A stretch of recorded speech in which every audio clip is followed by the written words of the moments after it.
I'm answering some questions. I get asked a lot what my opinion is on just random things. So I figured I would go through this mental list of things. So barrel jeans.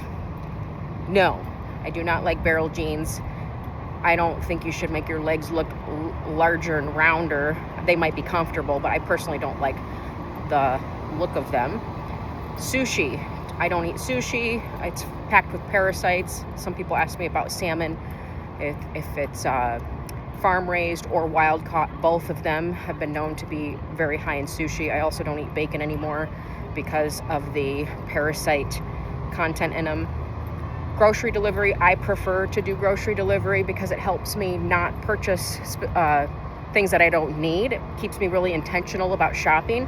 I find that when I go into the grocery store, depending on my cycle or what mood I'm in, or if I'm hungry, I will overshop because the marketing gets you. You're in, it smells good, especially like Costco. They're giving you taste testers. So even though you might pay a little bit of a fee for grocery delivery, it's actually helped us save quite a bit because you're just buying with more clarity instead of like emotion or food or with like that impulse. Eating out, we don't eat out a lot. We keep it very minimal. So when we do eat out, it's good. But generally, like eating out, I would say maybe once a month, and that would be like a clean pizza or grass-fed burgers or something like that. You still got to have a little bit of fun. I don't like in dining. If I go out to eat, I like to sit outside if I can, if obviously the weather permits, but I don't like sitting inside a restaurant. I think it's overpriced. It's filthy, dirty. Most of the time they have loud music. The tables are usually sticky. And I just don't enjoy the experience. I feel like you're wasting like 3 hours of your life sitting in a dirty restaurant to overpay for mediocre food and then feel like junk for the rest of the day because you are tired and lethargic and lazy and you're stuffed. Netflix, absolutely not. No streaming devices. The only subscription we pay for is Amazon Prime for basic needs. I'm not an Amazon home shopper, only for basic things that we need, and that's how I get my Whole Foods delivery, by having Amazon Prime. And then if we choose to watch a family movie, we'll stream it through the computer so we can select and choose what we want to watch, but absolutely no DirecTV or no Netflix or anything like that. Stanley cups and a lot of kitchen gadgets, absolutely not. I feel like Stanley cups are overpriced. They're top heavy, and then you have to buy these little covers for the straws. It's just inexpensive. I've seen people buy these Stanley cup magnetic holders that stick to their fridge, and then they have like 12 cups. I think it's clunky. I also don't like to have a lot of magnetic things or things all over the fridge. Clean spaces, especially where you eat. Visual clutter is so triggering. Keep it to a minimum if you are triggered by that and you would prefer clean spaces. Also, things like crock pots, air fryers, panini makers, all of those are known to be really toxic, and I don't use any of them. We do use a microwave because it's built into our apartment. I'm aware microwaves aren't the best, but that's the only microwave, and a KitchenAid mixer and a toaster would be like the main appliances. Other than that, we use cast iron pans or stainless steel. No non-stick anymore. I'm in the process of switching my silicone cooking utensils to wooden ones. We also use wooden cutting boards or a titanium or stainless steel cutting board. Let's see. Milk. We don't drink any oat milk, soy, but we do buy milk on occasion. I personally don't drink milk because it hurts my stomach, but we do buy grass-fed milk and keep it as organic, clean as possible. Same thing with your meat. You want to look for grass-fed and finished meat, not just grass-fed. You also want to look for air-chilled chicken, not just free-range or organic, but air-chilled organic chicken. There's a big difference in the meat that you're consuming, and eggs as well. You want to try to find regenerative organic eggs, or if you have a neighbor that has chickens, get your eggs local if you possibly can, but you'll notice that the yolk is more nutritious when it's oranger and darker, and they do taste better. So right now we're working on making our own bread, sourdough, and making our own butter. But other than that, we will buy, I like sprouted grain bread. It's called like little big bread or something. And Ezekiel. Those are the two breads that we like. And then clean is butter. We do use butter. So we cook with butter olive oil, coconut oil. So no seed oils, no canola, nothing like that.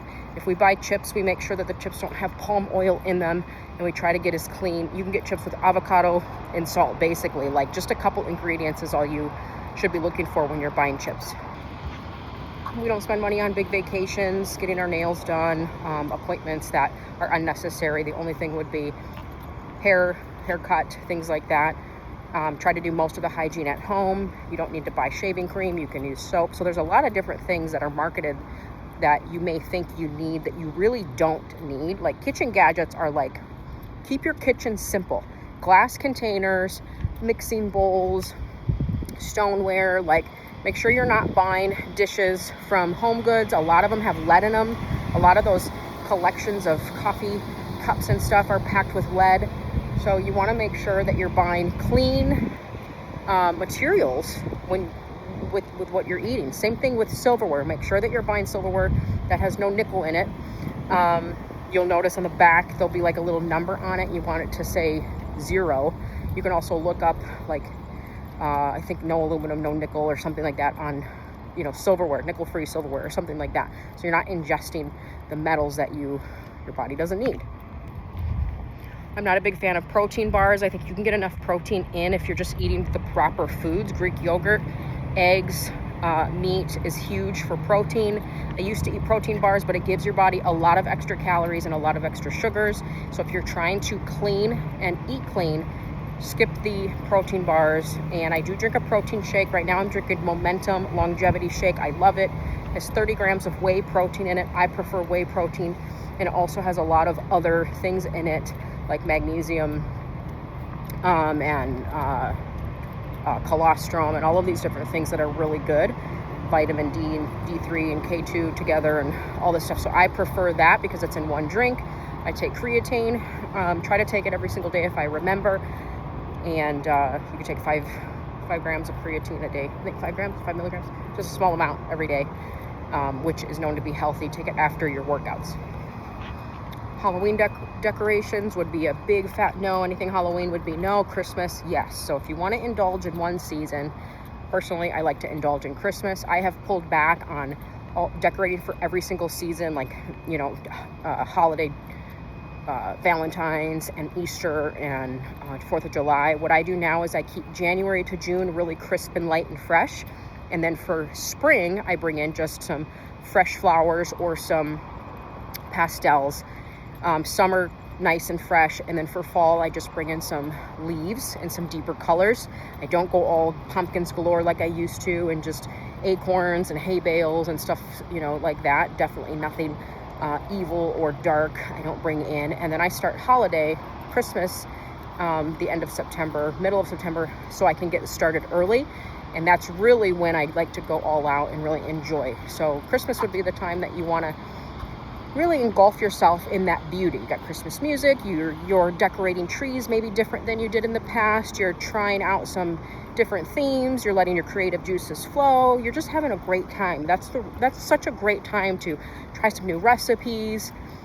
And I just love it. I love everything about Christmas. It's such an abundant season, and that really helps you close out the year in such a bang, such a big, fabulous, beautiful way. And then you can start the year fresh again and really just kind of simplify and purge and pull back as January comes around. I say yes to a lot of simple things: walking, sauna, bike riding, laughing, funny movies, salt with electrolytes in the morning, lemon water in the morning on an empty stomach. I don't drink anymore. It's helped me. It's been a game changer for me. The last drink I had was about a year ago, and it was very little, a couple of glasses of champagne, but I just realized that my body doesn't like it at all. I don't like how foggy I get, how unclear my mind gets. It's so bad for your skin. It's such it causes so much inflammation. It messes with your hormones. And so I just completely took that off the table. You'll save a lot of money by not going out for cocktails and not drinking. I just prefer it. You want to age gracefully, don't do that. Toxic sunscreen would be an absolute no. You can do a mineral sunscreen, a natural sunscreen, but your body actually needs the specific sun rays, especially the morning sun.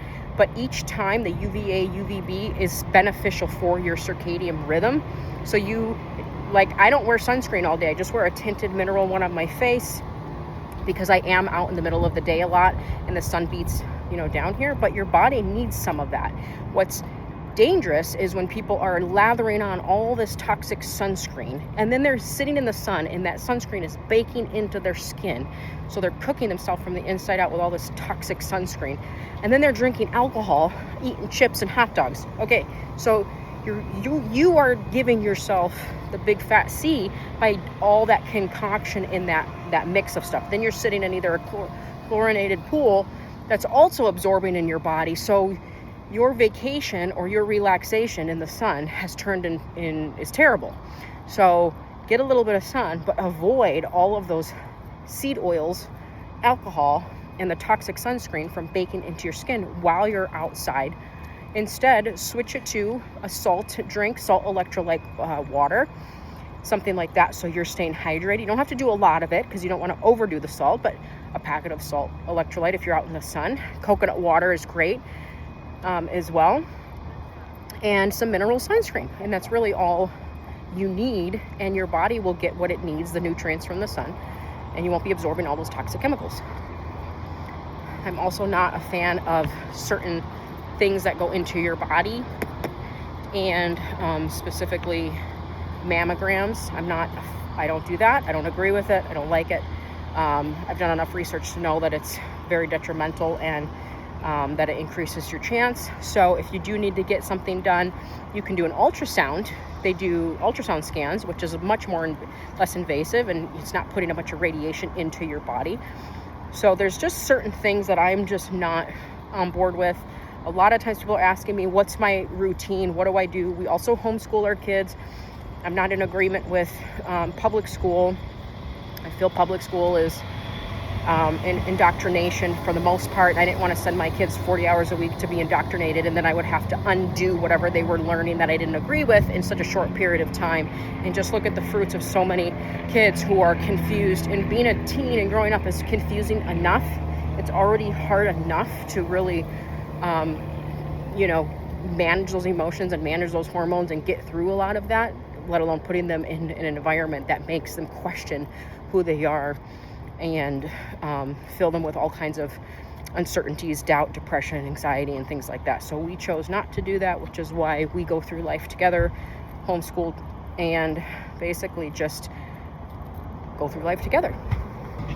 Simplifying your life is really, I call it an organic modern lifestyle, because you're still living in a modern way with organic elements. So you're tapping in, you're kind of getting back to the roots of things, the core values of things, the traditional value of things, the traditional way of living, limiting all of the excess that you think you need, the chaos in all the noise, the fast fashion, the loud music that's so overly aggressive and vulgar, the food with all of the diet trends and all of these things, you're basically cutting through all of that thickness to just get back to the simple things: walking, family, laughter, reading, learning, spending time with God, joy, healthy eating, healthy habits, waking up with the sun, going to bed at a decent hour, basic things that are really going to make a difference in your life. Cutting toxic relationships, putting boundaries in your life, not feeling like you have to handle everybody else's problems and carry everybody's load. You're running your race. You're just decluttering your life. You're decluttering all these areas, things that the world says you must have. You must have this. So many influencers telling you must have this. Oh my gosh, you must have it. No, I don't must have it. I don't need sticky tiles all over my wall and cheap dupes everywhere and pint-sized chairs that you could barely fit in, and they're so uncomfortable because they're so small, but they're a cheap dupe. And it's just overloaded. It's overloaded sensation on these things. And then your home is filled with this financial hangover of all the cheap dupes, the cheap dopamine that you chased. And your life is just in this constant hangover from food. Your body's trying to detox, but it can't. Trying to detox from alcohol, but it can't. Trying to detox from toxic relationships, but it can't, because you keep going back into those things. So an organic modern lifestyle is really about a whole lifestyle, putting up boundaries. It's a really healthy way of living, in my opinion, because you're putting things in the correct order. You're focused, you're running your race, and there's clarity. There's order. You can breathe. It's like it feels good. You feel good. You're not all over the place. You're not rushed through life. You're on a rhythm. So instead of rushing, it's more of a rhythm. And that's between you and God, and wherever stage you're at in your life. Might be older, might be younger, I don't know, but whatever stage you're at. And so you just make a rhythm by first cutting the fat around you. You're cutting the fat. The best way to detox your body, I have a lot of people ask me about detoxing. The best way to detox is to get rid of the fat, cut the fat, lose the weight. That's the number one way you can start getting your body pumping together, now pumping better and getting healthier. Now, when you cut the fat, when you lose the fat, then you start implementing and rebuilding. But until you get rid of the fat, it's really hard. It's just the best, it's the easiest way to detox. And so you are, again, tapping back into these simple things that are allowing you a life of freedom right where you're at. Because normally we put ourselves in our own bondage with our words, our relationships, what we're tolerating, what we're compromised in, our spending habits, things that we don't want to, we're ignoring and we're justifying. We put ourselves in our own bondage, and then we complain and cry about it and whine about it and become victims. You got to snap out of that. You got to get out of that and really start playing on the offense instead of the defense, and be like, no, I'm going to handle this. I don't care how long it's going to take for me to lose this weight. I'm going to lose it so I can feel good, so I can look good, so I can be healthy, and so I can live long, to be there for my kids, and I'm not a liability on them. I become an asset, not a liability where they're having to take care of me because I didn't take care of myself, but an asset. So you have got to, at some point, say enough is enough. Get this crap out of here. Clean this closet out. I don't need this. I don't need this stuff. Remove that heaviness, that loads of stuff. You got a storage you got to get through it. You're holding on to things from the past that are reminding you of who you once were, and it's triggering all these old feelings that you used to have, and I don't know if I should keep this. Get rid of it. Cut the ties, move on. Friendships that are still toxic or pulling you back into this way of way of life, or drinking and partying or whatever. Cut it. Cut the nonsense. God is not in the nonsense. He's not in this chaos craziness. You're still decorating and putting all these skulls up for Halloween. Stop it. Stop the nonsense. You're bringing evil and wickedness into your home, and you're calling it fun. You're labeling it something it's not to make yourself feel better, is what you're doing. Get clear. Get clarity. And think about, like, you're buying something. Do I need this, or do I love it? So a lot of times you may not need something, but we live in an age in your life, you should have things that you love, that you really want. Now, if it's because somebody else said, you should get this, and you're doing it out of impulse and you're not really thinking, that's a different story. But if it's something that, for example, I've had women ask me about, how do I create this beautiful Christmas tree like I do? They are always complimenting some of my trees. I'm like, well, first you have to experiment. And you always need more ornaments than you think. So I tell them, buy more. You can always return what you're not going to use, but you have a risk of them selling out if you buy less. And then you need more, and then you're like, the back of the tree's all bald. Nothing's there, and people can see through your window, and it's all scarce. So it's better. You always need more than what you think. Garland on the tree, you always need more. I have a tree right now that's 7.5 foot, and I've got 7 6-foot strands.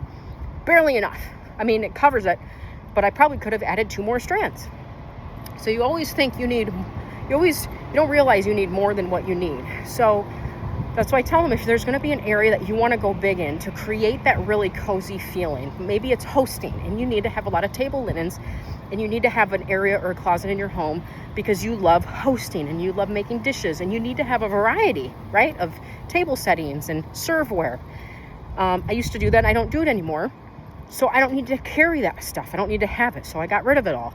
But Christmas tree ornaments, I do. I keep those because I put up 4 trees. Last year was 5.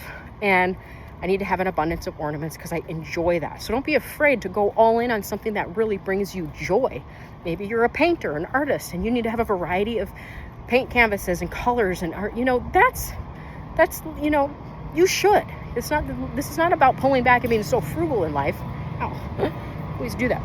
It's about tapping into what you really enjoy and love doing in those specific seasons. Now, I'm not decorating the trees in January or leaving them up after January. I'm done with them, so they come right down, and then I'm into more of a simplified season. So I just prefer that rhythm, so that way my whole year is not overly abundant. Then the year ends up being a little bit mix of everything, might be a little bit abundant in some seasons, and then might be simplified in other areas. But one thing I do throughout the year, I do purges, and then I see what do I really need spring and summer. Is I do 2 major purges, but I do purge throughout the year, because as things build up, I don't like to keep things that we're no longer using or wearing. Or if I wore something, okay, I'm like, I wore that all season long, it's worn out, we can get rid of that. Or if you have things that you've had for years that you don't really use anymore, or it's just clutter. The clutter is the stuff that is like that miscellaneous stuff, cords, books, magazines, papers, pencils, socks, underwear, like old stuff that you have. Maybe you've got old hats or old memorabilia or old photo books, or just, I don't know, random things, lots of old blankets, towels. Let it go so you can clear some space and clear your mind a little bit, and then you can see. Normally when you let go of what you don't love, or what you don't really, it's not really like, oh, I must have this, I love this, then you're left with what you do love, and then you're like, wow, I really love this space. So we're in a smaller apartment. I absolutely adore it. I love the layout of it. At first I didn't like it. I thought it's dark, it's small, how can I live this way? And now I absolutely love it. My husband, not so much, but he thinks it's a little crammed. But I have learned to love every cozy little nook and every area, and really just pull back on things that we didn't need. And now everything feels orderly, it feels good, it feels like it has a place, it doesn't feel crammed, because we've gotten rid of so much to create space. So you realize you really don't need that much space that you think.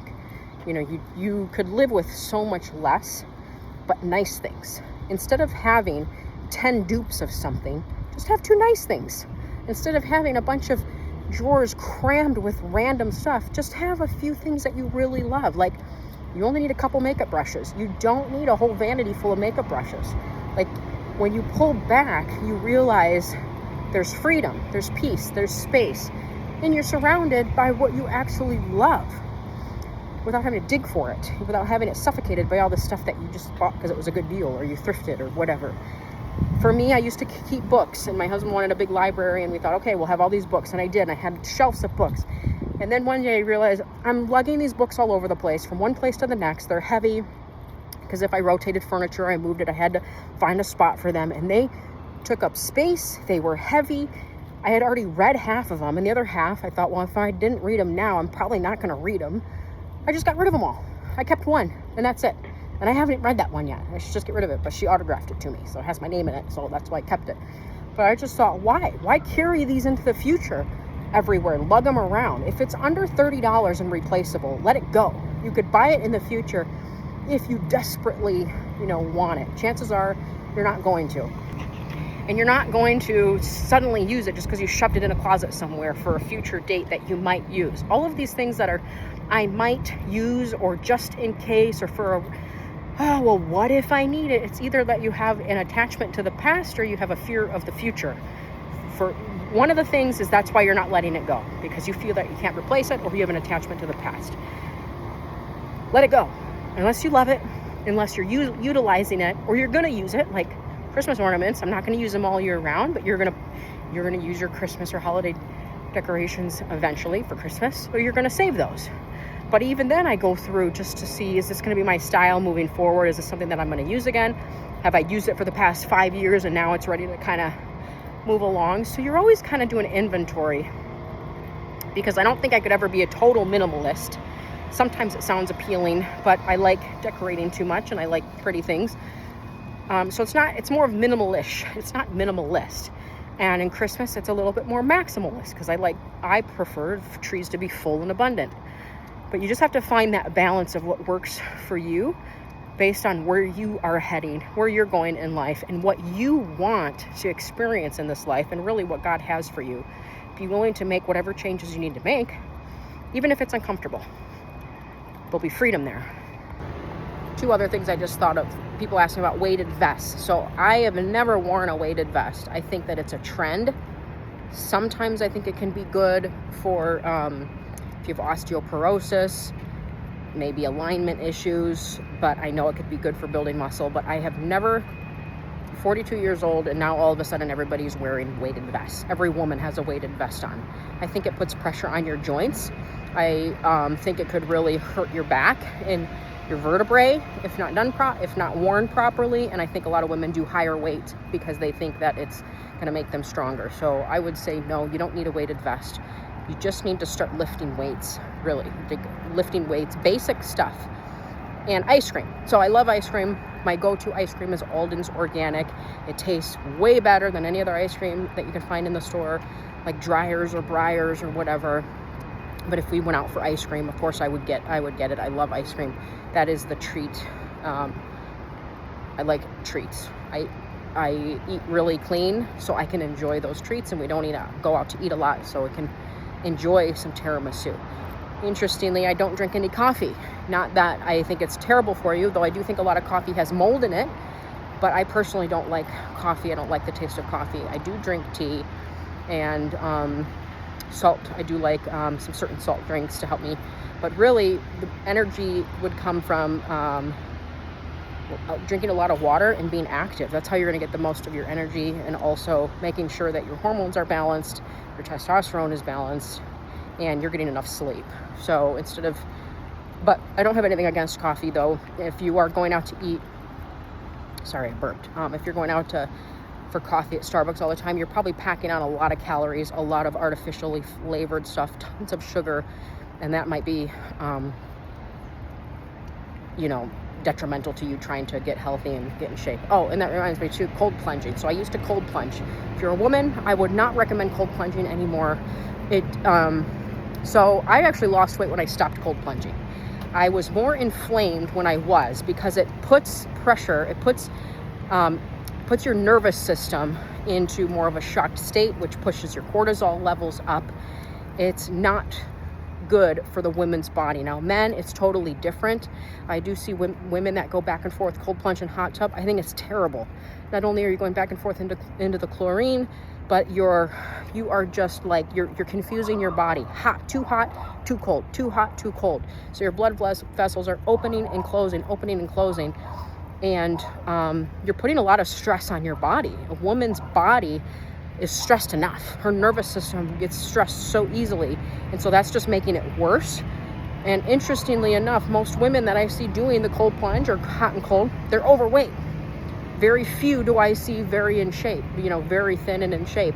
And actually, if you are cold plunging, you never want to do it after you lifted weights, because your muscles are warm, and so you're stopping that lactic acid from going into the muscle that you just did by working out. So if you're plunging right after you do weights, you're basically hurting your growth. You're hurting the growth of the muscles.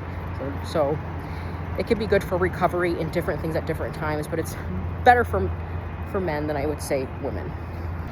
Another thing I just thought of, Mackenzie child. Blech, can't stand it. My personal opinion is I think it's overpriced and it's hideous. And people ask me about it. I don't like it. I think it's really ugly, and I think it looks confusing. It reminds me of Alice in Wonderland, and also reminds me of like hypnotic type stuff. So I would say no.